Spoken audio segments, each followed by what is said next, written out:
अस्सलाम वालेकुम everyone, this is me Akbar. Hopes आप सब लोग ठीक होंगे और मेरी वीडियोस आपको पसंद आ रही होंगी। आज ही हम लोग कर रहे हैं साइकोलॉजी 101 का mid term related MCQs related एक वीडियो है। होप्स आपको समझ आए कि जो चीज़ समझ नहीं आती मुझसे पूछ लीजिएगा। ये ग्रैंड क्विज हैं जो आपके वो मैं सारे यहाँ पे कंबाइन कर रही हूँ। पहला क्वेश्चन है जी, अब पहला एमसीक्यूज है। The synapse of a neuron releases the special chemical known as what. हम डायरेक्ट आंसर्स की तरफ जाएंगे कि न्यूरो ट्रांसमीटर होता है। याद रखें, देखें बहुत ईजी हो जाता है एमसीक्यूज लेना। जब भी वो न्यूरॉन को रिलीज़ करेगा तो न्यूरो ही आएगा। ट्रांसमीटर क्यों, केमिकल जब स्पेशल केमिकल को रिलीज़ करे तो इसका मतलब है वो केमिकल ट्रांसमिट कर रहा है। वो न्यूरॉन ट्रांसमिट कर रहा है केमिकल को, तो बन गया न्यूरो ट्रांसमीटर। ये आपके सिंपल समझाने के लिए, it's not a definition of neuro transmitter. ये सिंपल मैं आपको एक कह लें कि एक मैं आपको पॉइंट बता रही हूँ ताकि आप लोग को आसानी रहे एमसीक्यूज अटैम्प्ट करने में। और इसमें ऐसा कुछ भी नहीं था। न्यूरो ट्रांसमीटर एक स्पेशल एक डेफिनेशन है। ये सिंपल आपके लिए ताकि आप याद रख सकें। सेकंड है जी, अलीना अ 6-year-old girl engage in various intellectual and playful activities and tries to explore different things according to Erikson. She is that. हमने एरिक्सन की थ्योरी के बारे में पढ़ा था। एमसीक्यूज आप कैसे ही आते हैं। अब आपसे पूछा गया कि देखिए एक लड़की है लीना, वो 6 साल की है। वो बहुत सारे मुख्तलिफ यानी कि इंटेलेक्चुअल और प्लेफुल एक्टिविटीज़ में वो इन्वॉल्व होती है। वो डिफरेंट चीज़ों को एक्सप्लोर कर रही है। अब एरिक्सन के नज़दीक वो लड़की क्या है? तो आपके पास बताया गया था। हम लोगों ने सारी चीज़ें डिटेल में डिस्कस की हैं। जिन लोगों ने नहीं देखा मेरे चैनल पर जाके ज़रूर मेरी वीडियोस को देखिएगा। इंशाल्लाह उसके बाद आपको ये ऐसी सफाइस की ज़रूरत नहीं पड़ेगी। बट मैं ये जो बच्चे बहुत ज़्यादा कह रहे हैं कि फ़ाइल दे दे, ये उनके लिए है। इनिशिएटिव वर्सेस गिल्ट, ये इसका आंसर था। A branch of a psychology that study the psychology in action at the workplace is known as which of the following. यार एक आपको दी गई है जी डेफिनेशन किसी भी साइकोलॉजी की ब्रांच की। अब कहा क्या, देखें ये एक ब्रांच है साइकोलॉजी की। इसमें साइकोलॉजी में हम क्या पढ़ते हैं, एक्शन को। वो एक्शन कहाँ होता है, वर्क प्लेस पर। तो यहाँ से आपको एक आइडिया मिल गया कि देखें इंडस्ट्री तो होगी। अब यहाँ चेक करें कहाँ पर हमारे पास इंडस्ट्री है। Industry organisation psychology. तो क्लिनिकल में दिमाग के बारे में बात करेंगे, बीमारी के क्लिनिकल बारे में बात होगी। फोरेंसिक में आफ्टर द डेथ और वो सारा कुछ होता है। हेल्थ के बारे में भी नहीं है, तो industry it is correct answer, industrial organisation psychology. इसके बाद ही हम चलते हैं, ये रुकें जल्दी में गुजर जाता है ना आगे। Which of the following measures how strongly two variables are related to each other? तो याद रखें जब भी दो वेरिएबल्स एक दूसरे के साथ मिलते हैं तो वो कोरिलेशन बनाते हैं। कोरिलेशन। 5 नंबर पे आपका एमसीक्यूज है जी। Who presented a comprehensive theory of motivation? अब मैंने आपको बताया था कि मोटिवेशन की थ्योरीज के बारे में आपको पता होना चाहिए। हर थ्योरी के बारे में आप याद रखिएगा। हर इंसान ने कौन सी थ्योरी दी है और किस बारे में दी है। हम लोगों ने कार्ल रॉगर के बारे में पढ़ा था, इब्राहिम मास्लो के बारे में पढ़ा था, अल्फ्रेड एडलर के बारे में पढ़ा था, एरिक एरिक्सन के बारे में पढ़ा था। तो जब हम मोटिवेशन की बात करते हैं तो हम कहेंगे जी इब्राहिम मैस्लो। इब्राहिम मैस्लो एक ऐसे इंसान थे जिन्होंने मोटिवेशन की प्रेजेंटेड की थी थ्योरी, कॉम्प्रिहेंसिव थ्योरी। तो अगला हमारे पास एमसीक्यूज है जी। Which of the following structure of ear is a tube like. अच्छा गाइज, ईयर आई वाला जो पोर्शन है आप लोगों ने उसे सही तरह से पढ़ना है क्योंकि उसमें से बहुत ज़्यादा आपके एमसीक्यूज आ रहे हैं। ये मिड टर्म आपको 2021 का है, यानी कि रिसेंट जो ग्रैंड क्विज था ये वहाँ से लाया गया। Which of the following structure of ear is a tube like passage through which the sound wave travel to the inner part of ear. यानी कहा गया कि कान का वो कौन सा हिस्सा है जो ट्यूब लाइक है, बट जो आवाज़ होती है वो उसमें ट्रैवल करती है। यानी कि एक ऐसा स्ट्रक्चर जो ट्यूब लाइक है जिसमें से आवाज़ ट्रैवल करके हमारे inner part of the year जाती है, तो वो कौन सा होता है? तो ये ऑडिटरी कैनाल कहलाता है। अब जो कॉर्निया था ये आँख का होता है। ओवल विंडो भी इसमें आती है, बट ओवल विंडो और ईयर ड्रम जो थे वो सेपरेट थे। ऑडिटरी कैनाल ऐसी होती है जो कि कैनाल बेसिकली एक ट्यूब लाइक स्ट्रक्चर को कहा जाता है। तो ये ऑडिटरी कैनाल आ गया। क्वेश्चन नंबर 7 है जी, which of the following is the correct order of a Piaget's 4 stage of a development. आपको 4 स्टेजेस का पता होना चाहिए, कौन कौन सी हैं, उनका करेक्ट ऑर्डर भी पता होना चाहिए। बहुत सिंपल होता है जी इसका करेक्ट ऑर्डर। अगर आप सिंपल ये याद रखें, S P C F.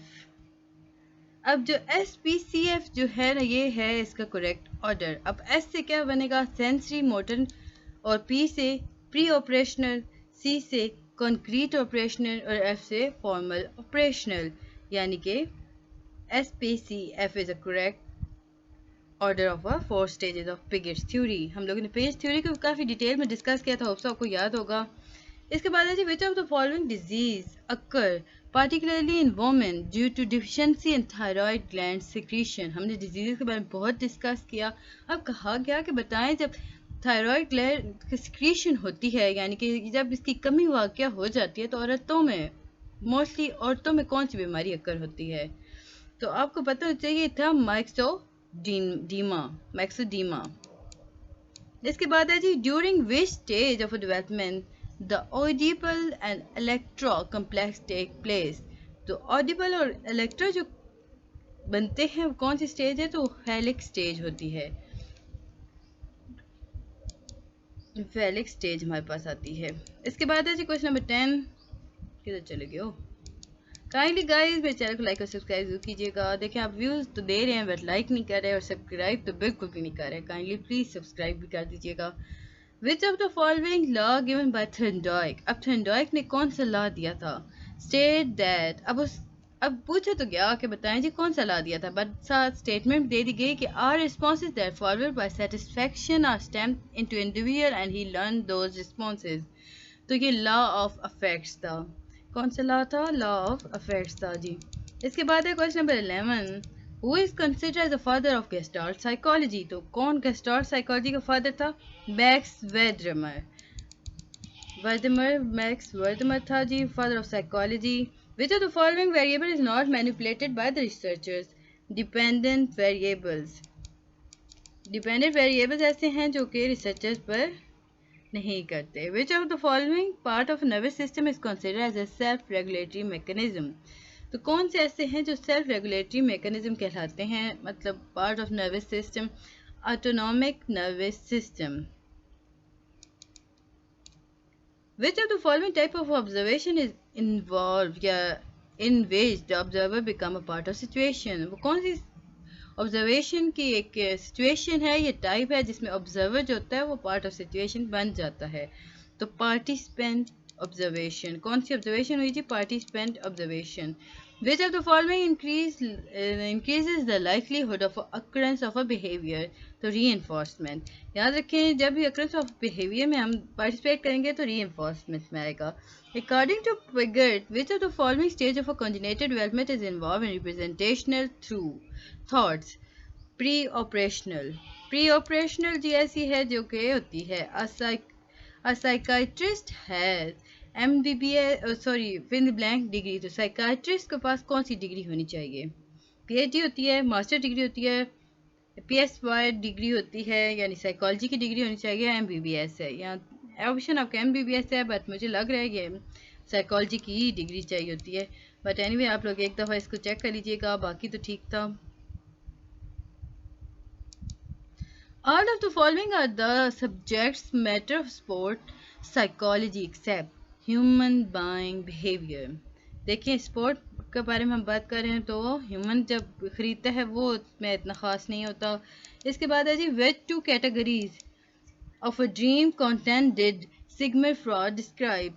Sigmund Freud ने किस बारे में बात की थी, latent and manifest। हम लोगों ने काफ़ी पढ़ा था, उसे डिटेल में देखा था।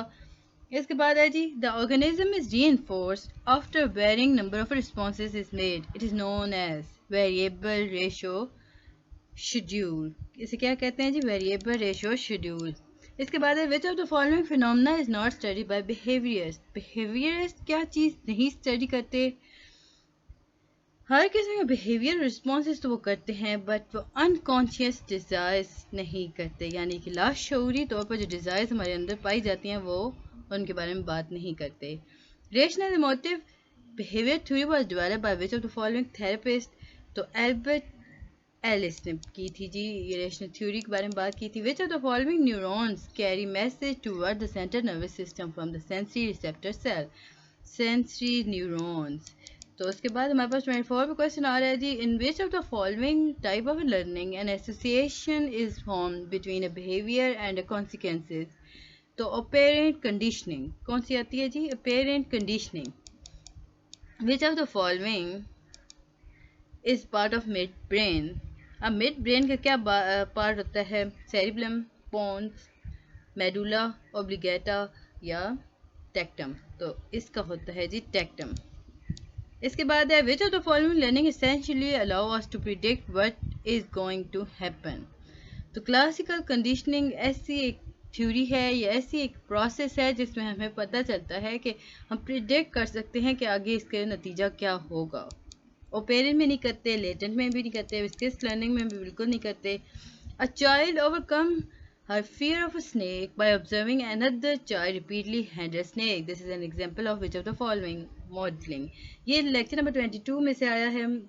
मैंने 1 से लेकर 22 तक शॉर्ट टू द पॉइंट बेहतरीन लेक्चर बनाए। आप लोग जब ये वीडियो देखेंगे तो आपको अंदाज़ा होगा कि जो चीज़ मैंने इंपॉर्टेंट बताई है बेसिकली वही चीज़ आ रही है आपके एमसीक्यूज़ में। इसलिए मैं कहती हूँ जब आप मेरे वीडियोस तैयारी करें तो इंशाल्लाह आपका A+ आएगा। जो चीज़ मैं इंपॉर्टेंट बता रही हूँ आप उससे बस एज इम्पॉर्टेंट लेते जाएं। आप शॉर्ट भी अटैम्प्ट कर लेंगे, लॉन्ग भी कर लेंगे और एमसीक्यूज़ भी कर लेंगे। और काइंडली गाइस मेरे चैनल को लाइक और सब्सक्राइब ज़रूर कीजिएगा। प्लीज़ सब्सक्राइब भी कीजिएगा। ये उल्टी सीधे कमेंट करना बंद कर दें। देखें अगर आपको नहीं समझ आ रही तो ना सुने। Who among the following believe that personality is formed through 4 temperament? तो कौन था जिसने कहा था कि इंसान की पर्सनैलिटी जो है वो 4 टेम्परमेंट में बन सकती है? तो वो हिप्पोक्रेट्स था, हाइपोक्रेट्स। इसके बाद है जी all of the following are the types of drug except cocaine drug होती है, बेंजोडिazepine बार्बिटूरियस भी ड्रग्स होती हैं। तो डोपामाइन जो होती है वो इट्स अ टाइप ऑफ, ये एक ड्रग्स नहीं होती। इसके बाद है जी हमारे पास the amount of light entering the eye is controlled by which of